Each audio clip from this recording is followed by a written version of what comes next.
That guy, Duncan. that guy, Mr. Williams. Oh yeah, if you say so. I've been called worse. Yeah, yeah. How you doing? So I'm blessed, man. No complaints at all, brother. No complaints at all. Happy to be here. Oh no worries. Thank you for coming in. And I promise you, I'm not gonna listen to you complain for the 30 minutes, 45 or whatever it might be. I saw you on a live stream last night for 3 hours, so I promise you we will not be on this live stream for 3 hours. That is good, good.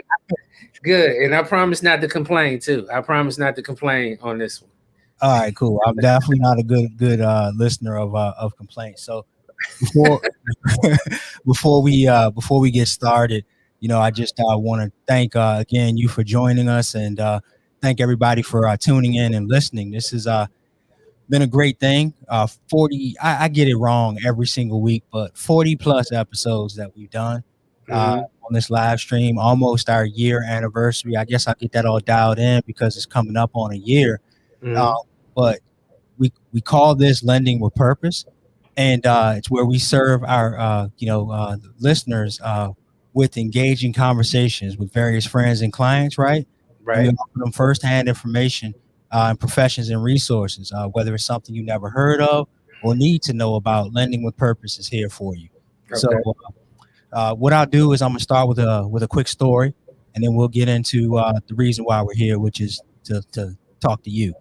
Yes, sir. All right. So I guess I don't think it just dawned on me, but someone told me the other day we were on a conference call, and we were speaking with someone about bringing like diversity into the industry that I'm in, which is the mortgage industry, right? And so I opened with stating, who I was, a husband, a father, son of a single mother, believing in, relationships, right? And that's something that I take great pride in. And then I mentioned that I was a Black founder. And it was just like, okay. It kind of dawned on me. And so I think back to 2018 when things were pivoting for me to start this company. I thought back. And the reason that we were able to get off to a really good start is because I had access to capital, right? Right. Which we'll talk about today. And the capital is not just the money, not just the financial piece, but it's also the people, the relationships that you have. Yeah. The money helps a whole lot, but it's all a part of that too as well. And so I think back, and I was looking when we were making the decision as a family, I think back basically like, I at the time had been in the industry for over 14 years, right? So that was 14 years of know-how and relationships or whatever it might be, the experience, right? Then I took a look at it and I thought about the technology piece, right? And I'm like, wow, there's so many technological advancements that there have been out here that I don't have to be this huge company, and I can pick up some of the technology that's been built and compete with these large companies and look similar to them. Right. So that was one piece of it. Then the last piece is the financial part. So throughout my career, I was thinking, man, I must have, I don't know, about $1 billion saved to start a mortgage company. And then based on the relationships that, we had created over the years, I found that some of the other folks that started mortgage companies and broker shops like myself, you didn't need to have $1 billion saved to start the company, right? Right. You have to have some money saved. You do need to have access to capital, but that was very important. So I wanted to start off, by telling that story, because there are tons of talented people out there, like myself, because I don't profess to be the smartest person in the room. I don't ever want to be the smartest person in the room either. Let's get that straight. But the reason that we were able to stand up a mortgage company in 30 days is because of the relationships, right? And because of the access to capital that, that I had. And so with that said, I wanted to make sure that we get you a good introduction. I could read a bio and do all that stuff, but everybody knows that I'm still working on that introduction piece, Mr. Duncan. So you're going to do a better job introducing yourself than I will.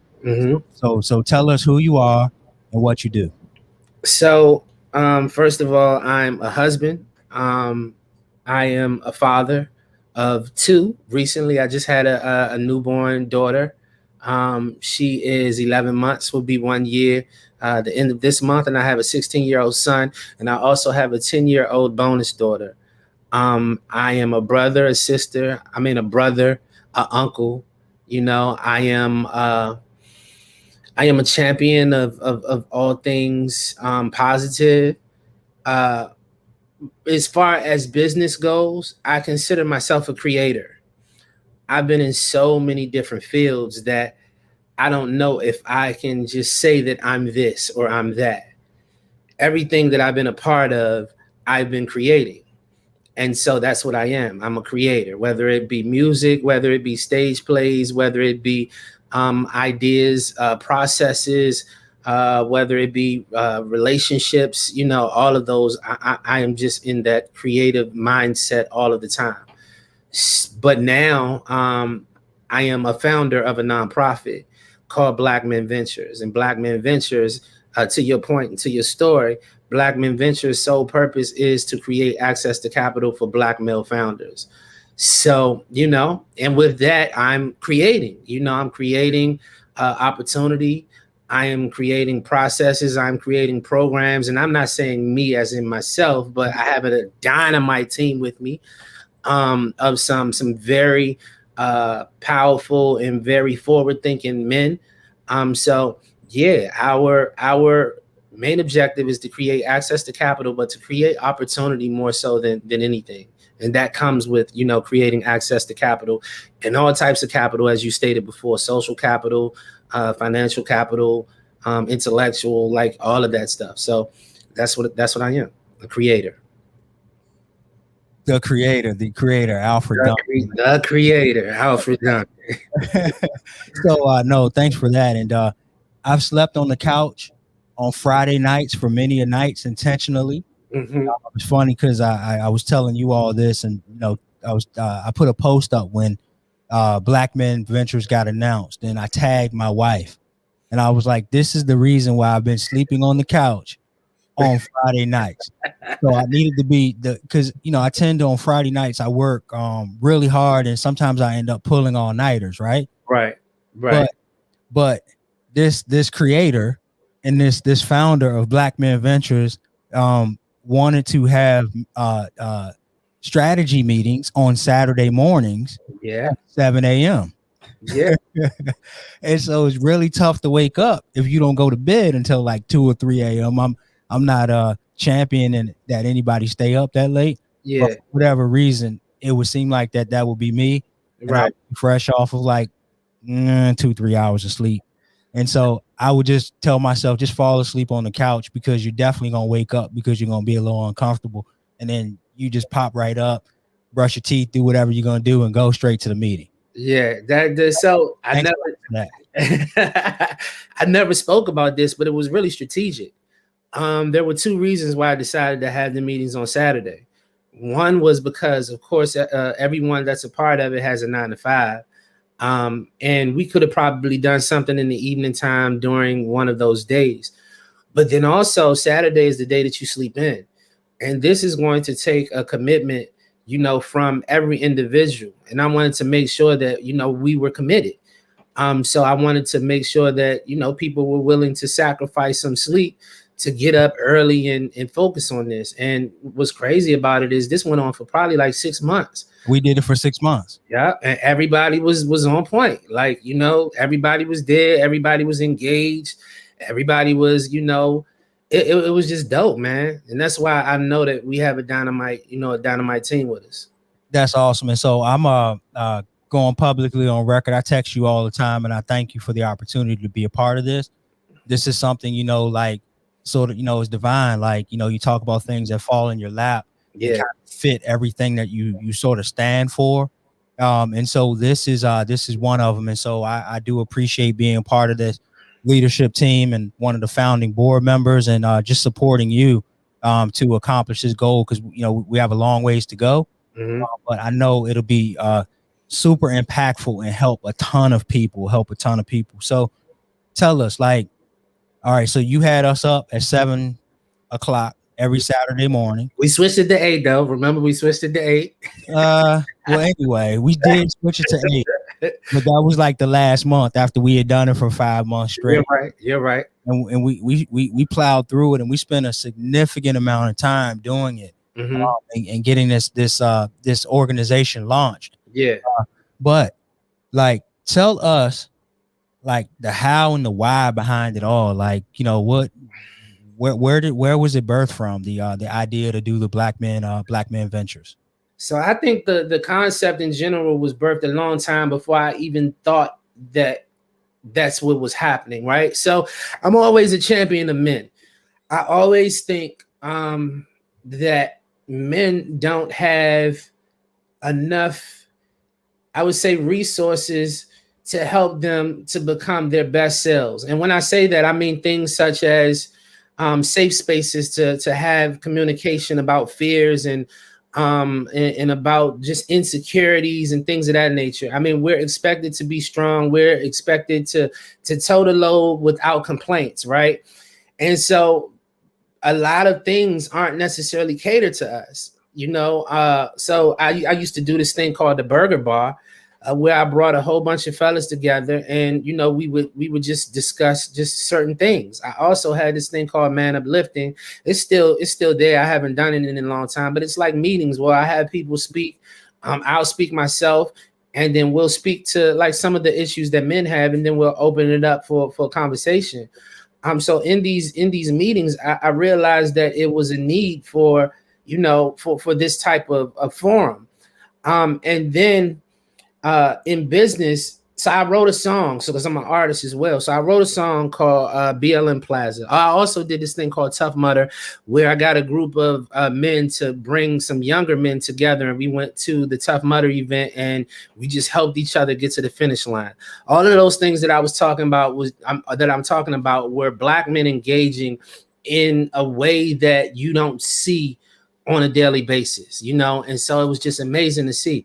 So then leading up to so I think that was the birth of it, but I didn't know.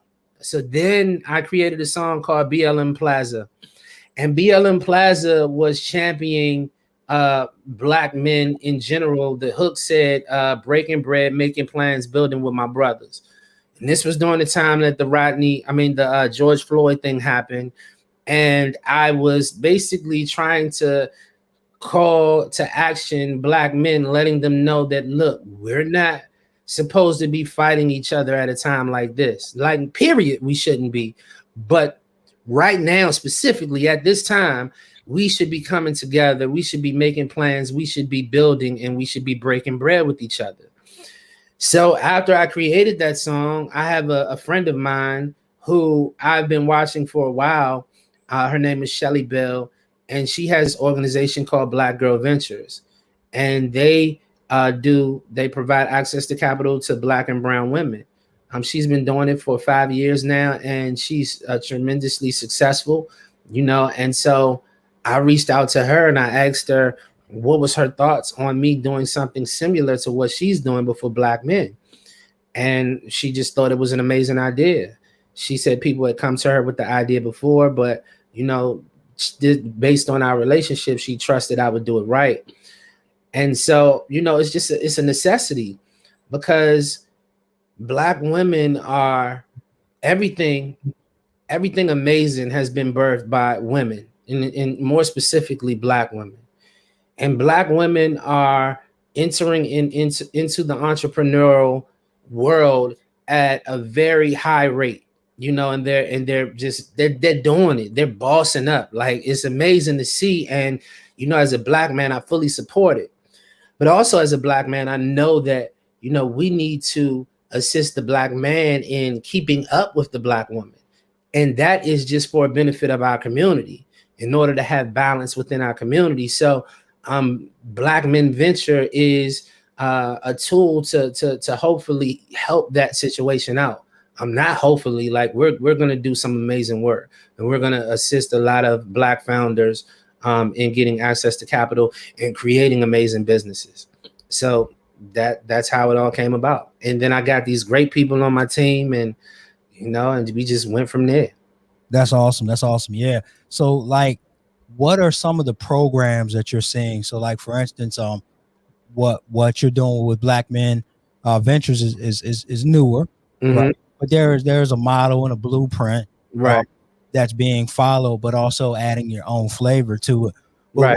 what just so that the people can understand what kind of programming is being done. I know the biggest thing, and we'll get into this in a second because it's important, because we just announced a pitch competition that we're doing excuse me, in April. Yes.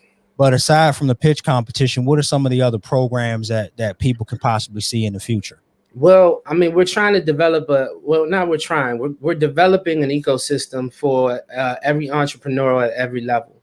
So there will be programs for all types of things that are related to entrepreneurship. As you stated, the pitch competition is our biggest program, but of course there are so many needs and there's so many, I say, hidden gems that need to be distributed throughout our community. Right. And so what we're going to do is just build a community, and we are going to use the community to address the community. We're going to use the people that are successful in certain areas that, may be hidden, and we're going to use them as a program. And then we're going to have the community support each other and use that as a program. It's just unlimited opportunities that we will have. And right now, like, we're just scratching the surface with the pitch competition, and that's our main focus at this moment. But I mean, it's just unlimited. It's unlimited. Every day we're talking in chats and we're talking in text messages about something that we saw and how we can turn it into a program. So Right. yeah, it's gonna be amazing. Yeah, and that would go back to like myself when I mentioned in the opening story about like basically having access to really like people. Yes. Was able to sort of help maybe progress myself along a little bit faster. Yeah. Because they had already done it before and they had proven and trusted methods and were able to provide me with resources to help. Yeah. Like, for instance, technology, to even know what type of systems to use, what type of computers to buy. Right. Like the because that makes a big difference, and it also determines how much money you spend and save and things of that nature, right? Mm-hmm. Also, what resources do you go to actually get engaged with the right vendors and things of that nature? Right. Taxes, so there's gonna be all kinds of advisory services that I can see that will help these founders, because as we talk about it, and I always talk about home ownership too as well. Yeah. Everything that we touch should be sustainable. Yeah, exactly. It should be sustainable. It should be able to outlive you or live, whatever the vision and the mission is. Right. So tell us, Alfred, about the pitch competition. That's exciting, and I know you're very excited about it, and that's your baby. So let's talk about it. Tell us all about it, and take it from a standpoint of you have someone that you meet and they say, I've heard of Black Men Ventures, right? Right. And here you all are having this pitch competition and you're giving away money, right, to the winners. Right. What is it? What does it all mean? So, and I just want to piggyback on what you stated before, because I wanted to let people know, like, our underlying goal, our mission statement that's underneath that we don't necessarily promote, is that we want to be the ultimate plug. We want to be the organization that has a plug for everything. And we are going to make sure that our community engage with each other so that we can continue to grow and provide, top services and top products within our within our communities. Because when you do that, then the community grows in value collectively. So that's the goal behind all of this. Now, as far as the pitch competition, our pitch competition is rather unique. So if you look at your standard pitch competitions, what they normally do is they have a panel. They'll have people come up and pitch, and then people that have a certain amount of experience in that industry or a certain amount of experience in judging pitch competitions will be the judge of who the winner is. Where ours is different because, as I stated before, we're community. We want to include community in every step along the way. So we are letting the community be the one to choose. It's like community-driven, community decision. So you're going to go up and pitch, and we're going to have a panel, and the panel is going to give you information to help you to better your pitch or your pitch deck or whatever, like in the future when you pitch it. But they won't be the ones judging. They'll just be giving information. So it's kind of like Shark Tank meets crowdfunding, where they will be giving their information. I mean, they will be giving their opinion, but ultimately the crowd is going to be the one that makes the decision. So how the crowd makes the decision is they vote for you, but they vote with their dollar.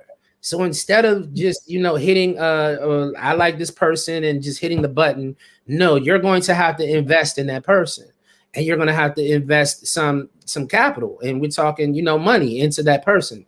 You can invest whatever you want, whether it be $5. I think there will be a minimum, whether it be $5, $100, or $1,000. You can invest that to the person that you are impressed with when they pitch, and then that will count as one vote. And at the end of the pitch competition, the person will receive all of the money that was invested in them, but the winner will be determined by the number of votes, not the amount of money, but the number of votes that they received during this pitch competition. And so every contestant will receive the money that they got from the investment, whether they win or lose. And then the winner will receive $10,000 from us. That's the grand prize. That's the first prize of the first place prize. I'm sorry. There is a second place prize and a third place prize, but you're ultimately walking away first place with over $10,000 in cash prizes. And on top of that, you will then enter into our alumni program. We will be walking you through your journey and helping you throughout your journey. We would expect you to then come back and then share some of the information from your journey with others that are applying and other people that are joining our community. So, I mean, I'm just excited about it. This is our first pitch competition. We plan on doing 4 a year, if not more. So, I'm super excited about it, Shawn. Well, you have some fundraising to do because you were like, the first place is $10,000, and you've been adamant about that from the start. Like, no matter what, we are giving away $10,000 for this first place winner. And so that's amazing, especially during the times of, we keep talking about COVID and the pandemic. You can't escape it. Yeah. There's nothing good about it, that we always say, but there's been some good things and opportunities and awakenings that have come from it. Yeah. So with that being said, especially during this time, someone comes up and pitches and they win, that could be pretty, amazing for their business and give them a great opportunity as we talk about sustainability, but to just be able to continue to carry on their business and to maybe grow their business too as well, so that they can create jobs, because job, creation is very important right now. Yeah. Lost so many jobs due to the pandemic. We need to find a way to replace them. Right. So that's really exciting. But $10,000 cash prize it is. Yeah, I'm adamant about that. I think that it has to be significant. We're trying to make an impact and a big impact. If we're going to do that, then we have to give someone a significant amount of money to work with. And that is not to shun anyone that's giving less. It's just that our standard, I want it to be at that. Like, I want 10,000 to be the minimum, and I want it to go up from here. So sooner or later, we're giving 20, 30, 50, 100,000. Like, that's the goal there, because I think with a significant amount of money, you can make as you stated before, you can make a tremendous amount of impact with your organization. And you can then service the community, which we're ultimately trying to help in the long run anyway.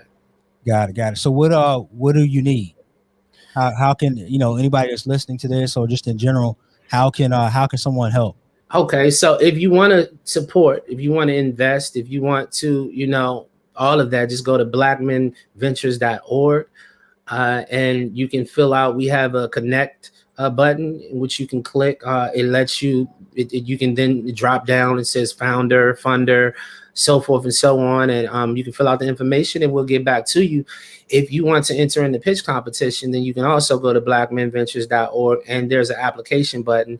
You fill out the application And then, we go through the process of selecting who we're going to choose for it. And then we're going to get back to you and let you know what the outcome is. But yeah, so that's what it is. Everyone, we need your help. We need your support. So please, and if you just want to contact me directly, of course, I'm, Alfred Duncan on Facebook and Instagram and all of these different locations. You see me out in the street and you want to talk about it, let's do it. That sounds good. So we put the blackmanventures.org in chat. Anybody, for those of you that I need to do a better job at this, is a call to action on the comments. Yeah. Like even during this, if you have any questions, type in the comments. Any questions, comments that you'd like to leave, put them in the comments. And then also on the replay, do the same. And then just share this information, because this is really good information. And again, it's going to impact a lot of people, in underserved communities. So, right. What were you going to say? I got a question for you. I have a question for you. Mm-hmm. So, considering you, I'm the only one that can ask questions. No, that's not true. Of course, the creator would come on and flip it on me, but I'm ready. So, considering that you have your own mortgage company, you're extremely busy. When I pulled you in, I wasn't sure if you would be able to, commit your time to it, but surprisingly, you have been dialed in. So what attracted you to this, to want to sacrifice some of your time to be a part of it? Like, what drove you to that? Because I know, many people are calling you, asking you to be on their board, asking you to do this, asking you to do that. And when I spoke to you about this, like immediately when I told you it was just like a no-brainer for you. So what drove you to do that? That's a great question. See, that's why I had to ask it. Yeah, that's a great question. I can answer it though. I'm trying to find the words so I can make it as succinct as possible, so we're not on here for 3 hours like you were yesterday. See, that's what I try to do. I try to. But no competition. I'm trying to beat everybody else out. No worries. No. So it goes back to my childhood, because like I talk about this all the time. I wanted always to make my mom proud. That was first and foremost. Secondly, the community that I grew up in, I wanted to make the community proud, because I felt like in the future that there was going to be an opportunity for me somehow, some way, not through the NFL, not through the NBA. I had those kind of dreams because I was an athlete, but I never really said that. I thought of the boardroom. I thought about business. I thought about, making that sort of an impact to create jobs. I used to say, we used to talk about it. Whoever makes it first, put the other person on, but it wasn't like whoever makes it first, you got to give money away or whatever. Like we have to create opportunities for each other. Right. So I always thought about that. And then there were people in the community that I grew up with that they came from a different walk of life than me. And they supported me. Right. And so that was that was a part of it. Then as I started to build this business with Fortis Mortgage, it's very important. Like we've spent the last 6, 7, 8 months now creating a vision, right, and a mission. The vision piece, identifying and understanding who you are. Yeah. So a big part of what you don't support either. So for me, this thing, when I started to look back at all the opportunities that I had to be on boards and all the opportunities that I had to engage with different types of people and businesses and such, this encompasses everything, every single thing. So like I'm on the board for a couple things within our industry, right? And I look for honesty, transparency, and integrity. Like those are the things that we stand on, right? Right. Job creation, number one. Yeah. Right. Opportunities for people in underserved communities. Yeah. Whether it's us giving them a mortgage, whether us giving job opportunities, whether it's us connecting, right? Whether us helping in certain ways. This does it all. And then, so the entrepreneurial part, now I get to talk to founders, right, who might be thinking or going through something similar that I went through. Yeah. Challenges. You already know. Yeah. if I told somebody the other day, if there's a problem, I apologize. If you want to watch me die a slow death, take away all the problems in my life. Take away all the world's problems, and it will be tough for me because it's a challenge to solve problems. Yeah. Solve those problems. And I love that. So the entrepreneurial aspect of it, to be able to connect with the entrepreneurs. Also the giving aspect of it. It feels so good to give, right? And also to give with no expectation of getting anything in return. Right. Because the universe always takes care of you no matter what. Right. And so that was a big piece. But also I felt like as well it could intertwine within my industry also. Because think about all the talent that we're going to have access to and people that we're going to see. Yeah. We can connect them to potentially be vendors with folks that are extensions of us. Right. To be able to give them ideas to be able to help folks again that are extensions of us, and to pour into some of the things that we're doing. Obviously we want to make sure that there's never a conflict of interest, but for me it was a no-brainer because I get to help entrepreneurs that are going through the same things as myself and also create jobs. Like this whole thing is to create opportunities for people to potentially to build wealth, have something sustainable. And like we always talk about, like when you talk about your legacy, like what do you want to be known for? Do you want people to know that you lived? Like, have you lived? And that's the one thing that, for me is very, very important, that when I pass on, I want to make sure that it's known that I made an impact. And that's I don't know if that answered your question. It wasn't that succinct, but for me, it was a no-brainer for all of those reasons. Like for me, it encompasses everything that I believe in. Yeah. No, that answered it. It definitely answered it. I've heard it, here and there. So, I knew it would be tough for you to put it all together because it's probably some stuff that you left out, but that was great enough for me, man. Yeah, I'm unpacking a lot in my life right now. Yeah. Because, I spent a long time in corporate America. And me, I've been taking that suit off. Yeah, I've been politically correct quite a bit. And so it's a little uncomfortable taking my suit off. Right. Let me tell you this, which is dope, right? Is that I've had my suit off. I've never put a suit on. You know what I'm saying? I've always been rebellious to the corporate, standard and all of that, for whatever reason, and I think it was from my upbringing.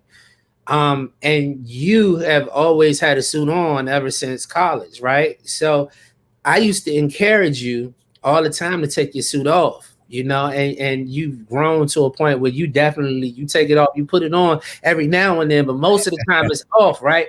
But the most amazing thing is how it's flipped. And now you're telling me that, hey, look, sometimes you need to put this suit on. You know what I'm saying? And so it's a beautiful thing, man. It's a beautiful thing. It definitely is. I thank you for that. Yeah, no, I appreciate it. So for those that are listening, when we talk about suit on, suit off, it's just like the part that the suit on is not always the most authentic person, right? And being true. And sometimes the person with the suit on will sit in a room and not necessarily agree with anything that was said in that room or any actions that were made in that room, and they don't say anything and they don't speak up. Right. And I've done that before. And it's something that I've had to live with, but now I'm feeling more comfortable with being exactly who I am. Yeah. It took me 44 going on 45 years to really to be able to be that authentic. Yeah. And it feels really good to be able to support things, because if you're going through things with the right spirit and the right heart, it all works out. It works out every time. And so anybody that hears us joke each other about the suit on and the suit off, it's like, it's that corporate Shawn and versus this Shawn that you might see with a t-shirt on or a pullover or whatever it might be, talking about something that's important. And so the goal is never to offend anybody. Right. And I apologize if I ever do offend anybody, but it's just really to speak about the things that we're passionate about the things that, you know, make sense and mean so much to us. So, and to reverse that, yeah. So I've been doing that most of my life. And now I'm in a position where Shawn is like, yo, you have to think strategically. You can't just, you know, you have to, even if you're not going to put the suit on, at least like put the tie on a little bit, you know? So, yeah, so that's the reverse side of it. But think about that though. So like in our network, if you don't have people like that, yeah, right? So like even you to push me, to challenge me to be more authentic and to speak my mind and, you know, to articulate in a certain way, sometimes that is oftentimes very necessary, right? Yeah. But then when we're navigating these corporate worlds and, you know, you're asking for money and you're wanting people to trust you because, you know, you want your brand to stand up and look well. Yeah. There is a certain part in a certain way that you have to navigate and maneuver. Yeah. And so I call that being bilingual. Yeah. I was telling someone that the other day. I call that being bilingual. So you need to learn to speak those languages, those different languages. Yes. And that's what we're also presenting to this Black Man Ventures community. And so it's very important. And so I always appreciate you for challenging me. And I'm gonna always do the same with you too as well. I do, man. Love you, man. Love you too. So anything else we want to say before we get into this little purpose question that I have? We made this about me, and I'm not happy about that. This is cool. You knew I was going to do it anyway. So. This one was supposed to be about you. But you knew I was going to do it anyway. I know. Of course. That's how it goes. But it's fine. Yeah, I don't think I got anything. Nah, I'm good. Let's go. Okay. So, again, Alfred Duncan. He doesn't give himself enough flowers, but just, you know, Google Alfred Duncan one day. You'll see a bunch of stuff like, you know, in regards to being an artist and music.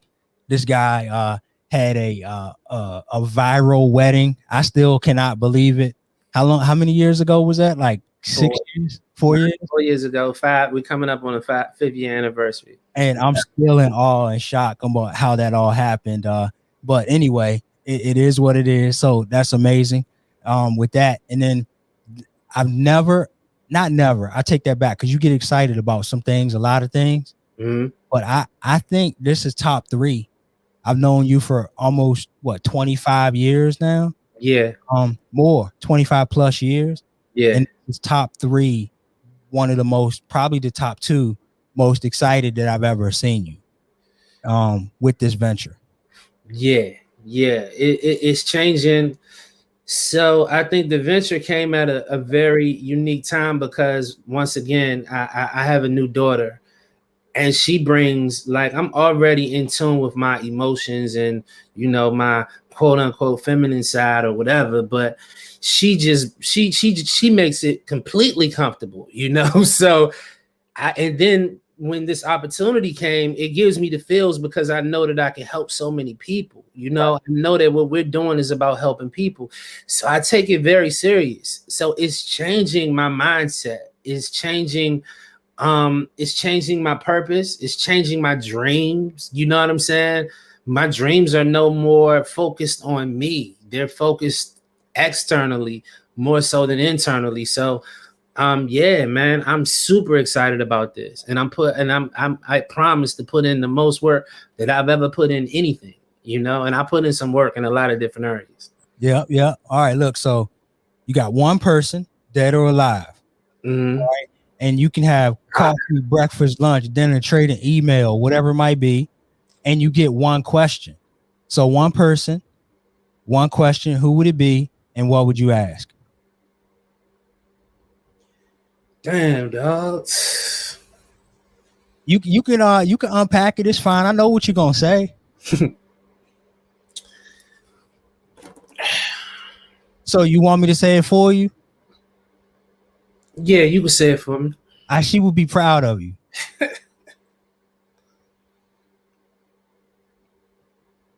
That's all I gotta say. Because you would ask her if she's proud of you, right? Yeah, I would ask her. That's your mother who passed away. When did your mom pass away? She passed away in 2004.